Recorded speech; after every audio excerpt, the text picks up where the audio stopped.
Apolla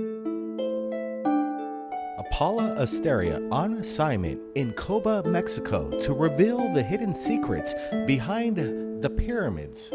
Who or what built them? What was the purpose? Is there a consciousness awakening? Join Apolla as she tours around with the tour guide from the region to explain the mysteries behind the Coba pyramids. Hello and welcome back to Third Phase of Moon. I am here with Juan, my tour guide in Mexico. I just spent the weekend in Tulum, and today we are at Coba. And behind us right here is the tallest pyramid. Correct. Around. And actually Juan has a lot to say about the ancient alien connection. So can you give me a little briefing of what we talked about in the car on the way here? We did talk a lot. Yeah, we talked a lot. An hour of talking. Yeah. Maybe some specific question? Can you get into what you were saying about the Mayans and the consciousness shift we are going through right now, and the times that took place throughout history? Correct. Yeah, definitely. So there are certain things we are pretty clear about their calendar. Yeah. It's a very accurate calendar, but it doesn't measure just like our calendar the cycle that pretty much our planet does around the sun, okay, which is 365 days. They also could relate that our sun moves around other stars. Yeah? They will refer to our sun as Kinich Ahau. Yeah? However, they consider that the center of the universe is not our sun. It's a star called Hunabku. So the same that our planet takes about 3 months more or less to go around every quarter, 90 days more or less, 91 and so on. Then our sun will also take about 5,200 years to cover those quarters around Hunabku. So there is this easy way of interpreting of like the end of times. Well, the end of each quarter of time. So when the Mayans were relating to the end of the world kind of thing in 2012, 21st December, they were relating that we were ending one of those galactic seasons. Yeah, so we are in a moment of like a galactic solstice. So we are coming out of a moment of winter, coldness, not getting much sunlight or heat, all of these conditions that we find in spring. We're coming out of those moments, and we are accessing now a moment of rising, a moment of blooming. Yeah, galactic spring is coming.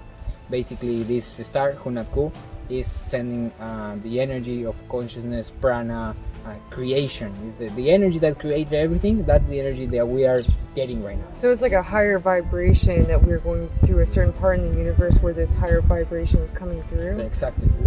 I've actually heard some whistleblowers have come forward and said that it's almost like a space dust. Is that what you're talking about? This exactly. It's almost like a poison, like how you would take mushrooms. They almost are like a poison, but it actually puts you on a higher level of consciousness. So totally. Like this in Hindu clothing or Hindu representations, like geometry, there you can see how they design it. It's like this sort of like a geometry you will find. So that's kind of one way of talking about prana. Okay, so that energy, that the highest frequency that we are receiving right now, basically it's coming through sunlight. It's like everything is full of it. Yeah, in the previous era, like in the winter before 2012, that was very hard to find. It was like very little of that. So initiated people, they will go and look for it, and they will do whatever it takes to be in contact with that substance. So we're always going through these cycles. So were we in this particular cycle? You're saying this is a summer cycle? No, spring. Spring cycle. So would we have been in the spring cycle hundreds of thousands of years ago in the same very likely consciousness level? Yeah, very likely. Other societies that were rose in these moments, not that I say so, but there is other people who relates to that, and then we can say like Atlantis, Lemuria, like Mu. There were societies that were very had a high developed in spiritual technology. And that's the last time we were in the spring cycle. More or less like 25,000 years ago, more or less. Is the spring cycle the highest consciousness out of all the cycles? Like the highest vibration, or? Maybe, I think it might be summer because it's going to keep on rising. I think so this is summer just would be like the kickoff. golden age they talk about? Very likely.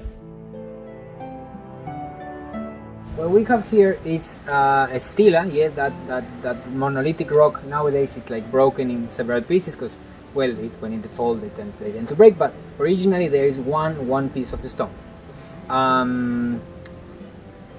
Heavy, usually 2 or 3 tons, sometimes more, and what they carved there is the image of a highest priest, usually is looking that way, holding a baculus of power, which gives pretty much the importance that they have. It's like the leader. And what we can see is that the head, it sort of like has a long prolongation going up and back. What they draw basically there is like a feather stoccado. However, below the feather stoccado, we are positive because we found the head of the skulls. Now it's the question that we were talking about before, is like why would they deform the skulls? Well, mysteries are plenty. One answer might be that they were trying to imitate someone. So I've done some research on Brian Forrester. He found a lot of elongated skulls in South America. Yeah, correct. There's a lot coming out about that right now, and he was saying that from these skulls, the way that they're formed, like they had to have been formed naturally in that way. But then a lot of the ones that you find around here, it shows that they were headboarded. Mm-hmm. So you're saying that basically they might have been trying to recreate or be like these godlike beings that they worshipped, or like maybe they were like royalty, like maybe an ancient alien lineage, a lineage from another planet, and so those bloodlines would have been like royal, and so they're trying to emulate that. Yeah, very likely. That way of, it wasn't just a way of like, oh, we do look different. Mm-hmm. Even there is researchers that insist that maybe in those cranial deformations that they were trying to copy, is certain parts, certain lobulus or certain parts of your brain developed in a different way, which give you also a different way of perceiving or processing data. Like our brain basically is a processor data, so they can be perceiving stuff that normal humans can't. Is there any evidence that these elongated skull people actually built some of these temples, or would you say it would be the descendants of them or the people that came later? Well, the ones that we found, definitely they're human, even though skull deformation is there. They're definitely human because you can see the 5 plates in the brains, like the parietals, the frontals. But definitely Mr. Klaus Donna, the ones that he refers to, they're not from this area though, but they're made of... It's more South America. It's more like the equator. But same face, same formation, same shape, and they are made of one bone, which is not human. I mean, if that's human, that's a kind of a special human there. Eric von Daniken, in his work, he always talks about how apparently when the Spaniards met with, I believe it was the Aztecs in South America, they asked him who built the temples there, like Ollantaytambo and places like that, that they told them that it wasn't them that had built it, but a tall, bearded, pale-skinned, red-headed race. Wow. Have you heard anything about that? Not myself though. I think South America, not Aztecs, Incas. Yeah. But probably. Oh yeah, Incas. My bad. That's what it was. Yeah. Sorry. But well, no, I never heard about that. Interesting to dig on that. Definitely. So like these temples around here, like how old would you say like they are? Like more thousands of years old, or? Well, as far as we know by the Mayan calendar, which we can make because of astronomical events, dryouts, and other elements that we can find in like data, where we can collect like scientific data, which is actually objective. We can pretty much relate the dates that they were using to mark their stelas or their temples, and we are positive that the beginnings of Coba is by the 200 or 300 before Christ, and it was active as a ceremonial center till the 780. So we're talking about. Could it be possible that from stone dating, could it be possible that at that time they could have just been restored, and that's why the stones could have been dated for that age? Yeah, well, it's a possibility. The refurbishing on temples, it does happen. Like the main temple that we just saw, you know, Xochimol, for example, after the 780, it did, let's say, it was subjected to refurbishing. So if someone did a stone dating and it had been refurbished, it would show from the time that it had been refurbished. Pretty much. However, the elements that we follow, as I was saying, is more like the dates that they were using, and translating that to is more like numbers rather than carbon 14 we're talking. Right. And for example, that temple, there is the last part of the temple, out of the platform that ends the temple, they added another part, and there the ornaments that you find, even there is original painting there. We know that is not older than 600 years old, so from the 300s. So that's a bit of the dates that we were talking about. But that's the case. They will at some point like reuse the temple, clear just the main stairs, and not something more like sort of like renewal of their faith, of their ceremonial practices. Were they built over, you know, like some pyramids around the world, they're built over intersections of underground waterways? Is there anything like that here? Like, is there a reason why certain ones were put in certain places, like a powerful energy center, or? Yeah, very likely. Well, here in this area we got a huge aquifer. Like, it's the largest underground river system in the world, and there is definitely the idea of connection. Yeah, for the Mayans. So they intersect. Yeah, this is like it's like a triple cross kind of thing. Yeah, vertical cross, horizontal cross. And definitely there is ideas of that also about Chichen Itza and the main temple, and yeah, there is the idea that probably below temples there is certain connection with that energy, which the energy that you have in cenotes, it's very like in the caves underneath, it's very close to the energy that you will find up in the mountains. When you go up in the Andes, like really high up, that silence, that steadiness, that subtleness is the same you'll find down here in the caves. So it's like the generator energy, it's like a creation of there. So definitely they will want that in their temples. Amazing. Winning team, losing team. The winning team, the captain, gets sacrificed to the gods because you are gonna give to the gods the best. Has sense to you? It doesn't make Not sense. that much, but okay. Because you'd want to okay. lose. Okay, yeah, there you go. But you know, if you consider that being sacrificed to the gods is a great honor, Then you would want it. then you Wow. okay. Truth is, both of them is popular belief. If we go a bit more technical, then we would remove the idea of the rings, because that rings, they were not there in the original times. Yeah. Even though you find in Chichen Itza, that's other story. That's also from another times. Yeah. This is from the 5th century. We're talking about 460, 470 after Christ. While Chichen Itza Volkort, it was built in the at least the 1000. Yeah. So we're talking about other period, other elements, other iconography. This ball court and all the ball courts previous to this one, they have no rings. Yeah, even though you see them there. Why are they there? Well, we go through that later on. But also, the excuse was like, okay, we did not find the rings, but we are sure we will find them one day. So that's why they replaced them.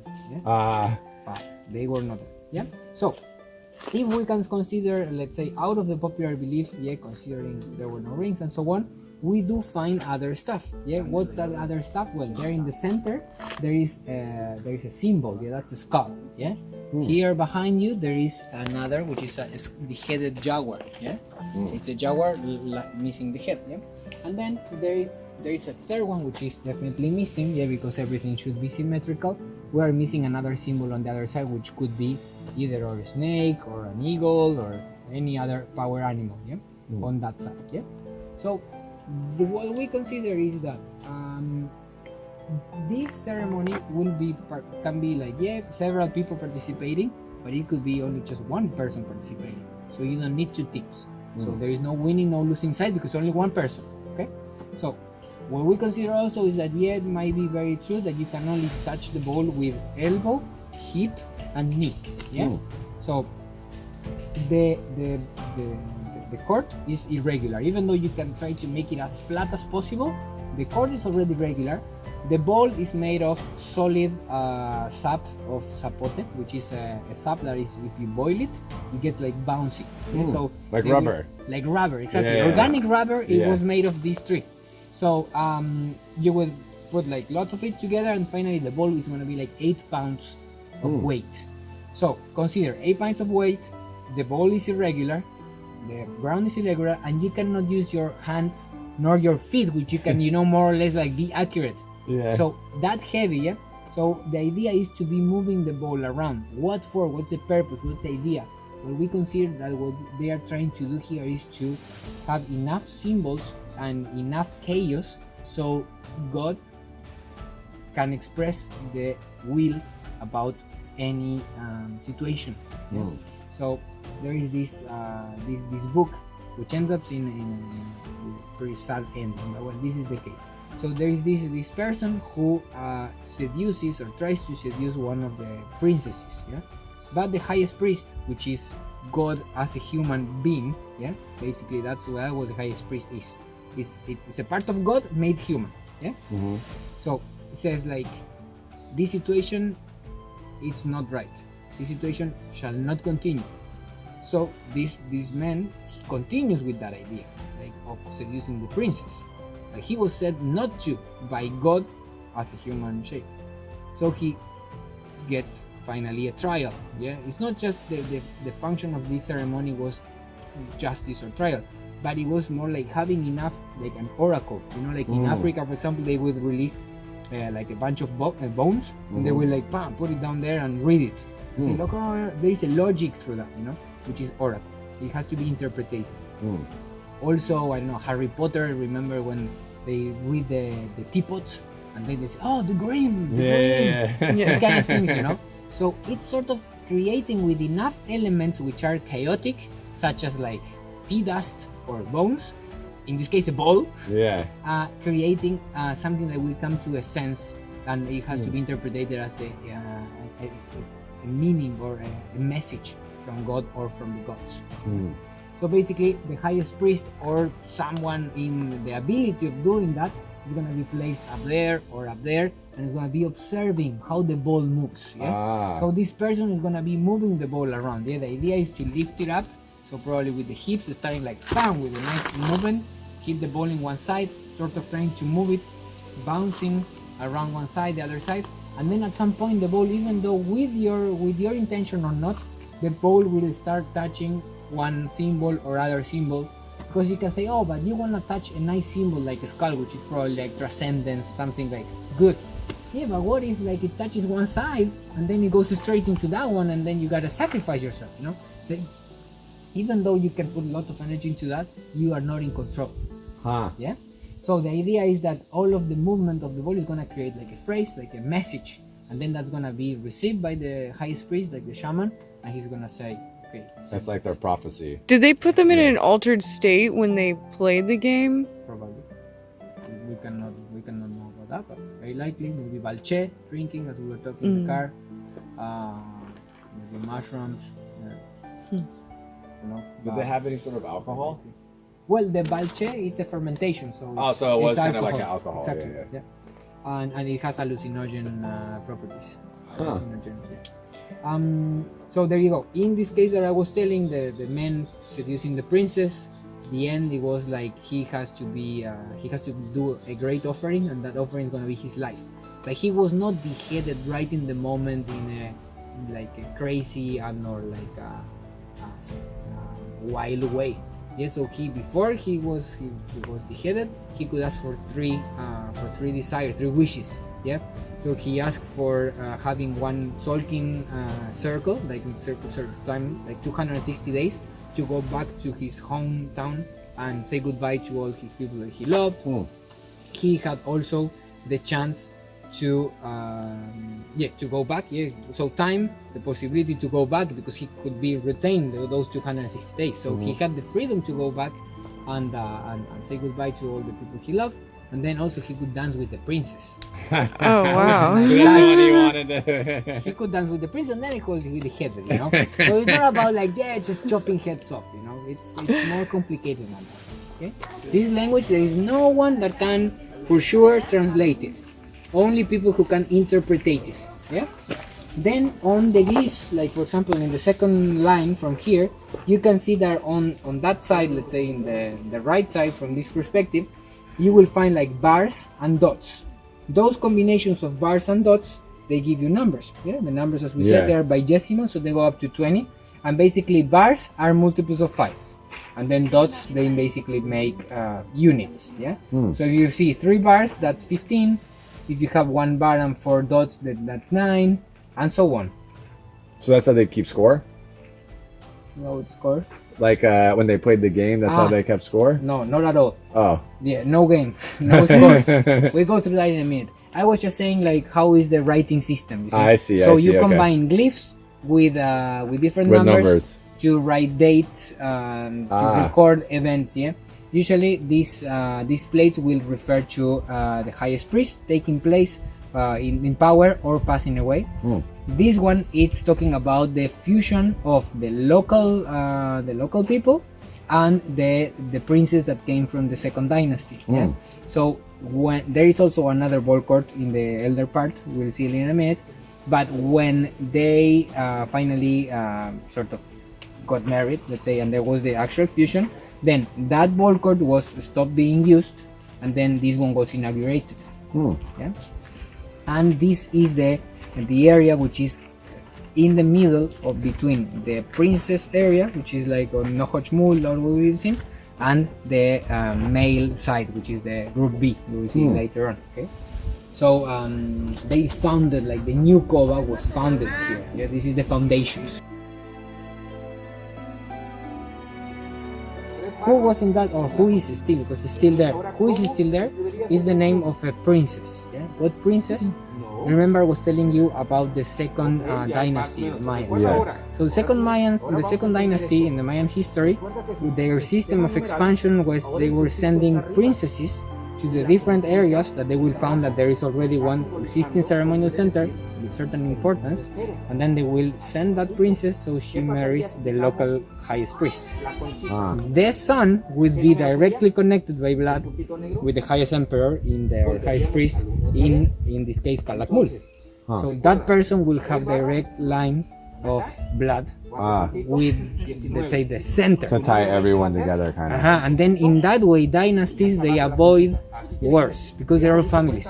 So there might be conflicts, there will be declarations of independence and so on, but it's hard to go against your grandpa, Yeah. So the dynasty strategy made the expansion system for them. Yeah? So they sent this princess here. We consider the name is Shkawil, maybe one translation of her name. And then she is the only one that is buried in this And this she's temple. still buried in there. Is it still there? Yeah, because when the excavators were like doing the exhumation of the body and so on, then as they opened the grave, then like a cold air came out. It's very physical, I think. But they got scared. They thought, oh, the spirit. And then they got scared, and then they closed everything with concrete, and still there. Most of them, like all the other ones, they removed the bodies. Yeah. Was the limestone back in ancient times, was it polished white limestone? Yes. Like it was like gleaming white? Well, all temples, what they would do, they would plaster them on top. Oh, okay. So that would be the base, and then they would plaster them with also limestone powder, together with if they want to do it just white, then no colors, but otherwise they could also add pigments. Oh, like wow. with the red and blue, usually, or red So or it'd be blue. colorful. Oh, so these would have been colorful. Yeah, white would be the base color, but they will have many details into red and blue. Yeah, and those colors are not just random. Those colors have the strong symbolism. Yeah, the ceremonial center is a place of connection between mortals and immortals. So the blood is the color of the alive, and the blue is the color of In the sky, yeah. the sky, so Eternity, the yeah. heavens, Yeah. the eternal.